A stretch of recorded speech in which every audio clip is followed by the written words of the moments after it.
Pada video pembelajaran kali ini, kita akan membahas mengenai tata nama senyawa, yaitu lambang unsur kimia, rumus kimia, dan nama senyawa. Lambang unsur diperlukan untuk mempermudah penulisan sehingga mudah dikomunikasikan dengan orang lain. Lambang unsur kadang-kadang juga disebut lambang atom. Hal ini disebabkan unsur terdiri dari atom-atom yang sama. Lambang unsur yang dipakai sampai sekarang dipublikasikan pertama kali oleh J.J. Berzelius. Tiap unsur dilambangkan dengan huruf pertama dari nama latinnya dan ditulis dengan huruf kapital. Jika huruf pertamanya sama, di belakang huruf kapital itu ditambahkan satu huruf lainnya dari nama unsur dan ditulis dengan huruf kecil. Contoh: belerang, Latin sulfur, lambang unsurnya S. Besi, Latin verum, lambang unsurnya Fe. Emas, Latin aurum, lambang unsurnya Au. Fosforus, Yunaninya fosforus, lambang unsurnya P. Hidrogen, Yunaninya hidrogenus, lambang unsurnya H.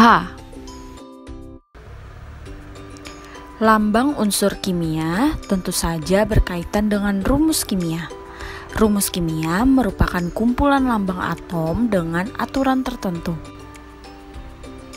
Senyawa anorganik adalah senyawa di alam yang umumnya menyusun materi atau benda tak hidup. Tujuan utama kimia anorganik yaitu menemukan zat-zat kimia dengan sifat-sifat baru yang bisa berguna baik itu buat industri kimia maupun seisi dunia. Kalau kita lihat lebih dekat lagi, kimia bukan hanya mengajarkan benda-benda tak hidup. Ada juga kimia organik yang fokus mengajarkan unsur-unsur terkecil yang menjadi dasar kehidupan. Kita bisa melakukan banyak hal dari kimia ini agar menjadi menarik dan sederhana. Contohnya, kita bisa bikin nama-nama unsur aneh menjadi istilah yang mudah diingat, seperti membuat singkatan pada tabel periodik yang sering dipraktekkan.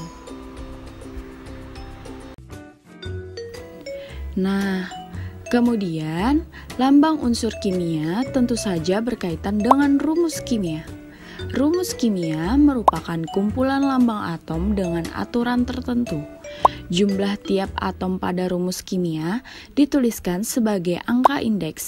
Misalnya, rumus kimia air adalah H2O dan rumus kimia natrium klorida atau garam dapur adalah NaCl. Rumus tersebut menjelaskan bahwa dalam molekul air terdapat 2 atom hidrogen dan 1 atom oksigen. Sementara itu, dalam senyawa NaCl terdapat 1 atom Na dan 1 atom Cl. Nama senyawa pada mulanya didasarkan pada beberapa hal. Misalnya sifat senyawa, nama tempat ditemukan, atau sifatnya yang khas. Contoh, garam natrium sulfat atau Na2SO4 diberi nama garam Glauber karena ditemukan oleh J.R. Glauber. Senyawa biner antara dua non-logam seperti B, Si, C, Sb, As, P, dan masih banyak lagi. Nama senyawa biner merupakan rangkaian nama dari kedua unsur berikatan dengan ditambah akhir ida pada nama unsur yang kedua. Misalnya, HCl yaitu hidrogen klorida, H2O yaitu hidrogen oksida, dan H2S yaitu hidrogen sulfida. Ada kalanya sepasang unsur dapat membentuk beberapa senyawa berbeda. Jika hal itu terjadi, senyawa yang terbentuk dibedakan dengan menyebutkan angka indeks dalam bahasa Yunani atau munculnya tabel huruf dalam bahasa Yunani. Contoh, CO yaitu karbon monoksida, CO2 yaitu karbon dioksida, NO yaitu nitrogen monoksida, NO2 yaitu nitrogen dioksida. Senyawa biner dari logam dan non-logam.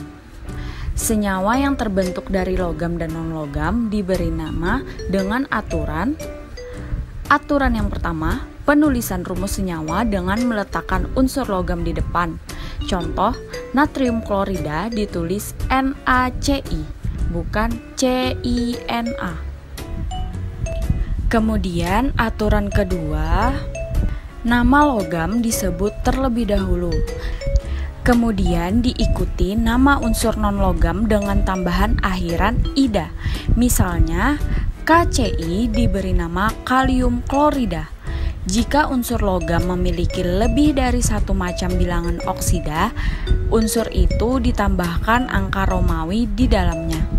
Contoh, FeCl2 yaitu besi klorida, CuAO yaitu tembaga Romawi 1 oksida. Asam-asam biner. Segolongan senyawa konvalen biner adalah zat yang mengandung hidrogen. Senyawa ini sering disebut asam.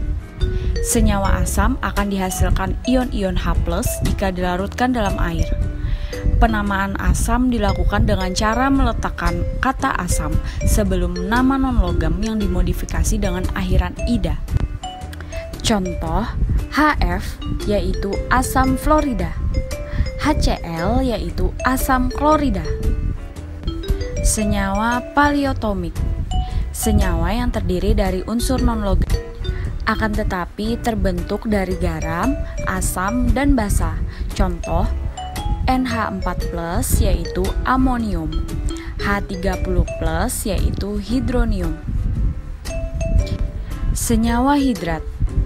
Senyawa disebut hidrat apabila memiliki sejumlah molekul air yang tergabung dalam setiap satuan rumusnya.